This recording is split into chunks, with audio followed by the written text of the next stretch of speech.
लालची बहू। एक बार की बात है, एक शहर में एक परिवार रहता था जिसमें एक लड़का और उसके माँ बाप थे। वह बहुत अमीर तो नहीं थे, लेकिन उनमें प्यार बहुत था। कुछ दिनों के बाद उस लड़के की शादी हो गई। उसकी शादी सलोनी नाम की लड़की से हुई। वह बहुत लालची थी। वह अपने पति को किटी पार्टी में जाने के लिए बार बार नए कपड़े और गहने लाने को बोलती थी।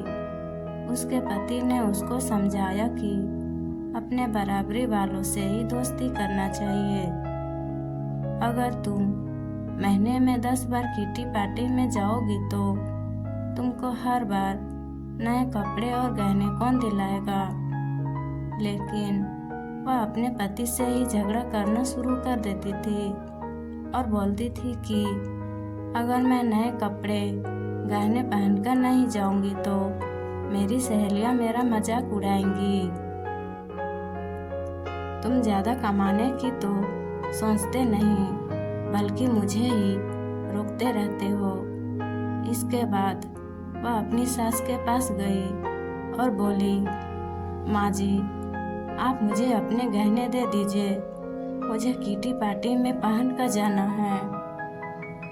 उसकी सास हैरान होकर बोली, हमारे समय में बहू अपनी सास को गहने रखने के लिए देती थी, लेकिन तू मुझसे ही गहने मांग रही है। उसकी इस हरकतों से सारा परिवार दुखी था। एक दिन सलोनी की सहेली शिल्पा का घर आई। उसने सलोनी की सास से शिल्पा के बारे में पूछा। उसने बताया कि सलोनी पार्टी में गई है। शिल्पा ने सलोनी की सास से पूछा, आप इतनी दुखी क्यों दिख रही है। तब उसने सारी बात बताई कि सलोनी किस तरह बार बार नए गहने और कपड़े की डिमांड करती है और सारे पैसे इन पर ही खर्च कर देती है। वह शिल्पा से पूछती है कि ज़्यादा ज़रूरी क्या है, रोटी या ये दिखावा। शिल्पा ने कहा कि ज़रूरी तो रोटी ही है, लेकिन सलोनी को यह बात समझानी होगी। सलोनी की सास ने पूछा, वह कैसे। इसके बाद शिल्पा ने कहा, देखते जाइए।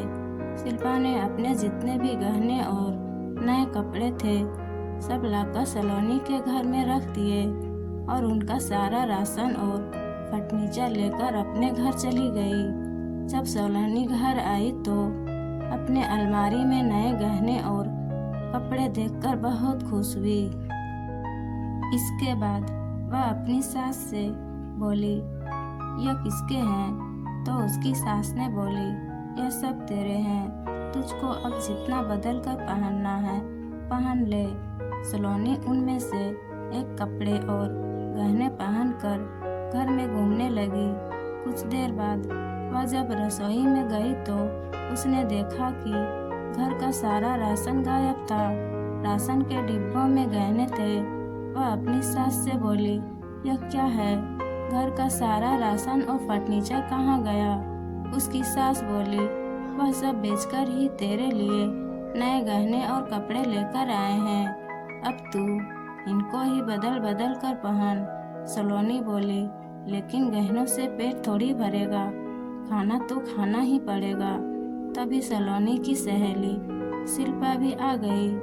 उसने कहा, जब पहले तुम्हारी सास ने तुमको समझाया तब तुम नहीं मानी, इसलिए हमने यह सब किया।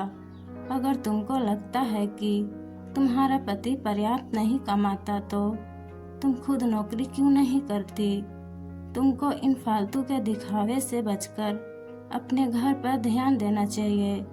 अब सलोनी को अपनी गलती का एहसास हो चुका था। हमें कहानी से यह सीखना चाहिए कि फिजूल खर्ची से बचकर ज़रूरी चीज़ों पर ध्यान देना चाहिए। मुझे उम्मीद है आप सबको यह कहानी पसंद आई हो।